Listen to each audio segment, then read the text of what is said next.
Bienvenidos. Este es el día número 241. Estamos leyendo toda la Sagrada Escritura en 365 días. Hemos puesto nuestra esperanza en el Señor, y es Él quien nos ha dado la gracia, la perseverancia, el amor para hacer este recorrido. Bendito sea su santo nombre. Hoy tenemos textos del segundo libro de los Macabeos, del libro de la sabiduría y del Evangelio según San Lucas. En el nombre del Padre, y del Hijo, y del Espíritu Santo. Amén. Del segundo libro de los Macabeos, capítulo 7. También fueron detenidos 7 hermanos junto con su madre. El rey, flagelándolos con azotes y tendones de buey, trató de obligarlos a comer carne de cerdo prohibida por la ley. Pero uno de ellos, hablando en nombre de todos, le dijo: ¿Qué quieres preguntar y saber de nosotros? Estamos dispuestos a morir antes que violar las leyes de nuestros padres.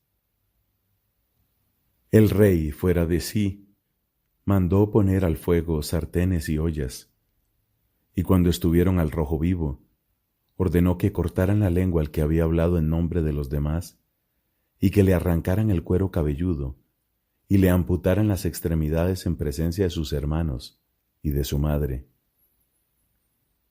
Cuando quedó totalmente mutilado, aunque aún estaba con vida, mandó que lo acercaran al fuego y lo arrojaran a la sartén. Mientras el humo de la sartén se extendía por todas partes, los otros hermanos y la madre se animaban mutuamente a morir con generosidad, diciendo: El Señor Dios nos está viendo y tiene compasión de nosotros, como lo declaró Moisés en el canto que atestigua claramente: El Señor se apiadará de sus servidores. Una vez que el primero murió de esta manera, llevaron al suplicio al segundo. Después de arrancarle el cuero cabelludo, le preguntaron: ¿Vas a comer carne de cerdo antes que sean torturados todos los miembros de tu cuerpo? Pero él, respondiendo en su lengua materna, exclamó: No. Por eso también él sufrió la misma tortura que el primero. Y cuando estaba por dar el último suspiro, dijo: Tú, malvado, nos privas de la vida presente, pero el Rey del universo nos resucitará a una vida eterna, ya que nosotros morimos por sus leyes. Después de este fue castigado el tercero. Apenas se lo pidieron, presentó su lengua, extendió decididamente sus manos y dijo con valentía: Yo he recibido estos miembros como un don del cielo, pero ahora los desprecio por amor a sus leyes, y espero recibirlos nuevamente de él. El rey y sus acompañantes estaban sorprendidos del valor de aquel joven, que no hacía ningún caso de sus sufrimientos. Una vez que murió éste, sometieron al cuarto a la misma tortura y a los mismos suplicios. Y cuando ya estaba próximo a su fin, habló así: Es preferible morir a manos de los hombres con la esperanza puesta en Dios de ser resucitados por Él. Tú, en cambio, no resucitarás para la vida. Enseguida trajeron al quinto y comenzaron a torturarlo. Pero él, con los ojos fijos en el rey, dijo: Tú, aunque eres un simple mortal, tienes poder sobre los hombres y por eso haces lo que quieres. Pero no creas que Dios ha abandonado a nuestro pueblo. Espera, y verás cómo su poder soberano te atormentará a ti y a tu descendencia. Después de éste trajeron al sexto, el cual, estando a punto de morir, dijo: No te hagas vanas ilusiones, porque nosotros padecemos esto por nuestra propia culpa, por haber pecado contra nuestro Dios. Nos han sucedido cosas tan sorprendentes. Pero tú, que te has atrevido a luchar contra Dios, no pienses que vas a quedar impune. Incomparablemente admirable y digna del más glorioso recuerdo fue aquella madre, que viendo morir a sus 7 hijos en un solo día, soportó todo valerosamente, gracias a la esperanza que tenía puesta en el Señor. Llena de nobles sentimientos, exhortaba a cada uno de ellos, hablándoles en su lengua materna, y animando con un ardor varonil sus reflexiones de mujer, les decía: yo no sé cómo ustedes aparecieron en mis entrañas. No fui yo la que les dio el espíritu y la vida, ni la que ordenó armoniosamente los miembros de su cuerpo.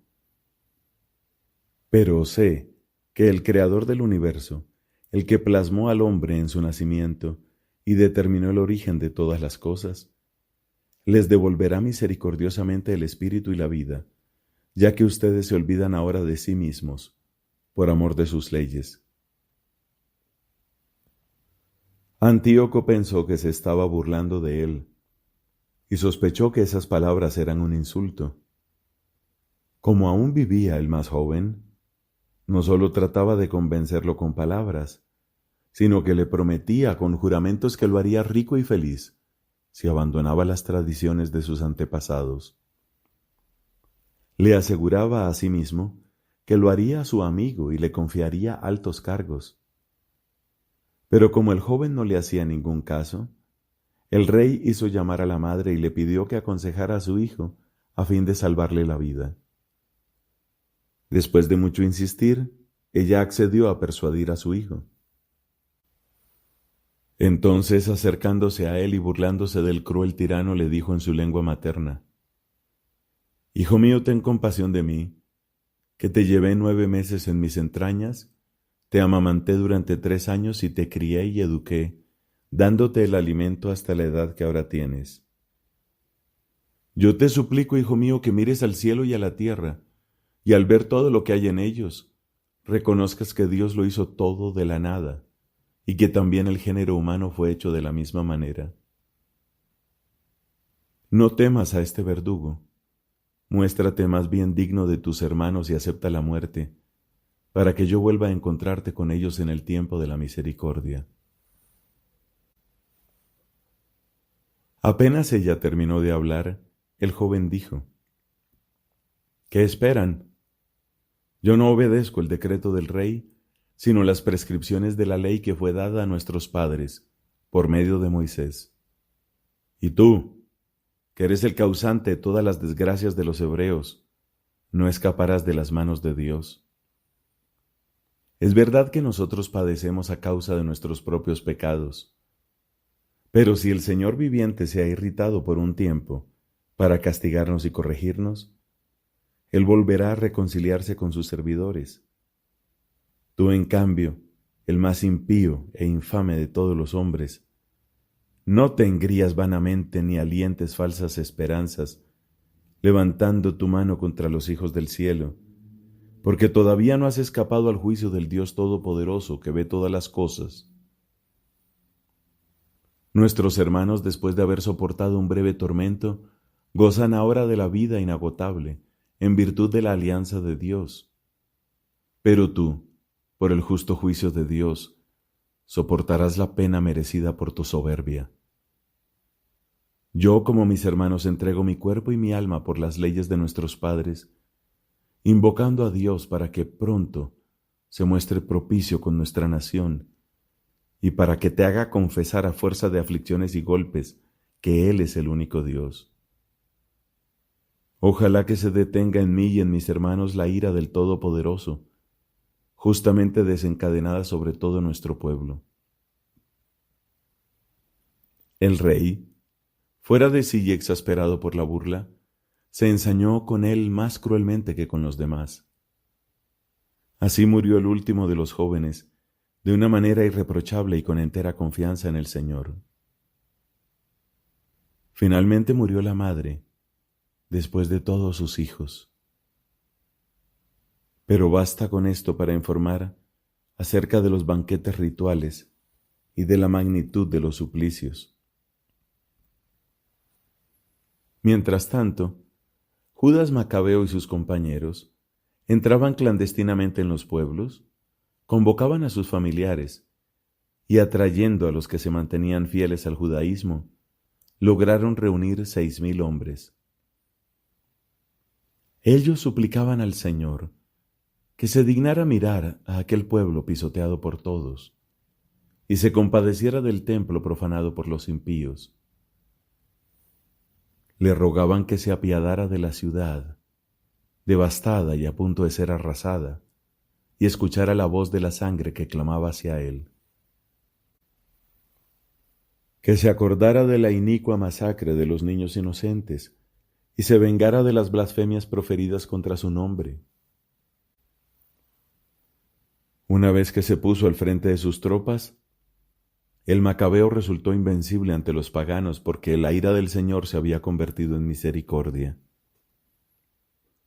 Atacando por sorpresa, incendiaba ciudades y poblados, ocupaba posiciones estratégicas y derrotaba a numerosos enemigos. Aprovechaba sobre todo la noche como aliada para tales incursiones, y por todas partes se extendía la fama de su valor.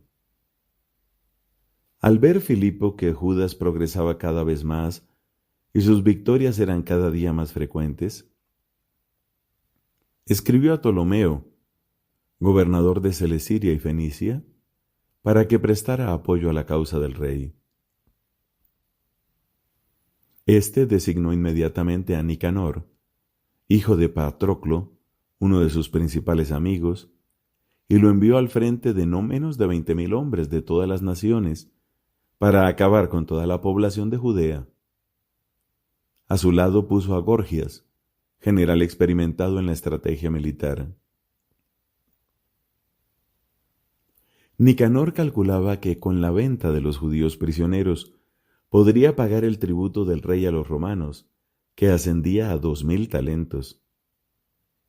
Por eso envió enseguida un aviso a las ciudades de la costa, invitando a comprar esclavos judíos y prometiendo entregar 90 esclavos por talento, sin imaginarse el castigo que pronto le infligiría el Todopoderoso.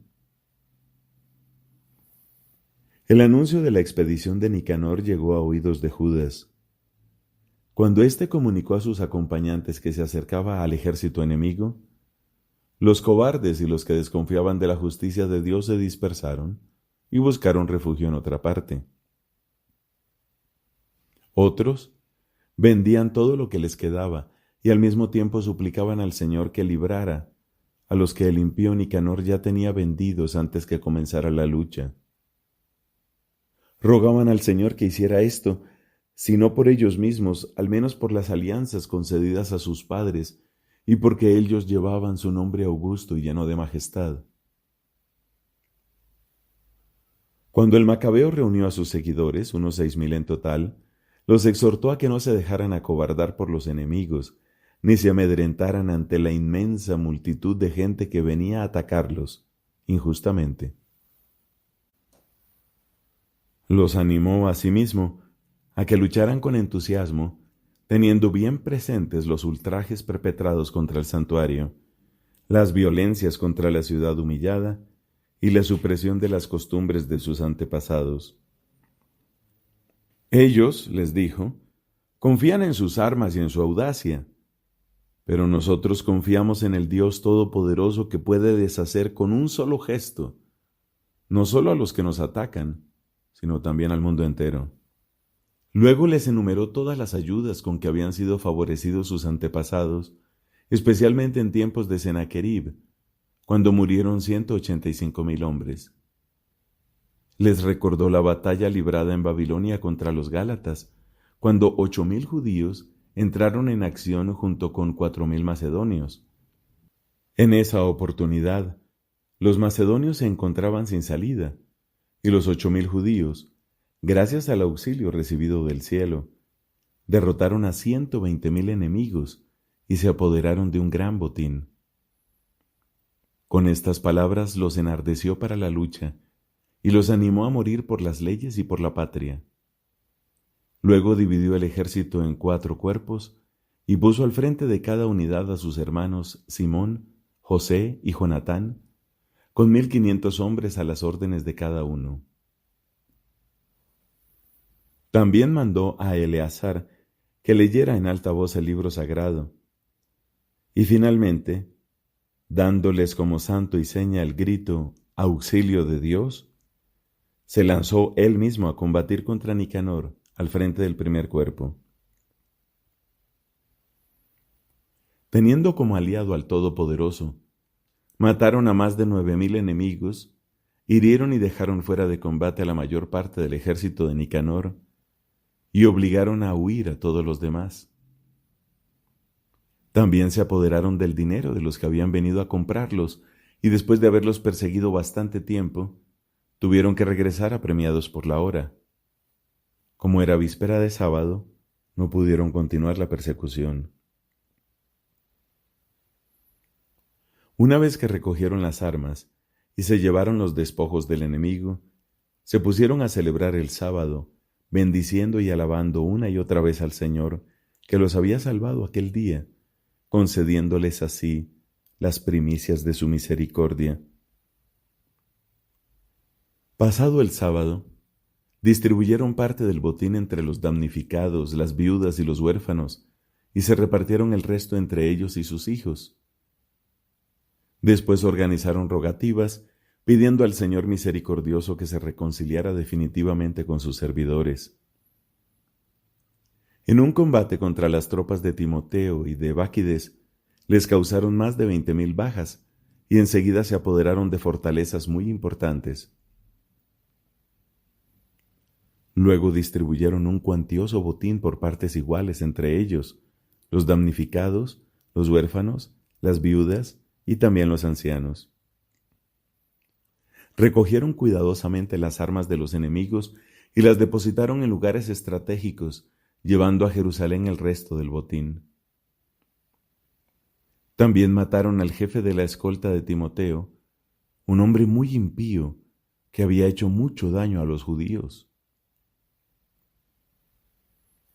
Mientras celebraban la victoria en su patria, quemaron a los que habían incendiado las puertas sagradas, incluido Calístenes, que se había refugiado en una choza. Así él recibió el castigo merecido por su impiedad.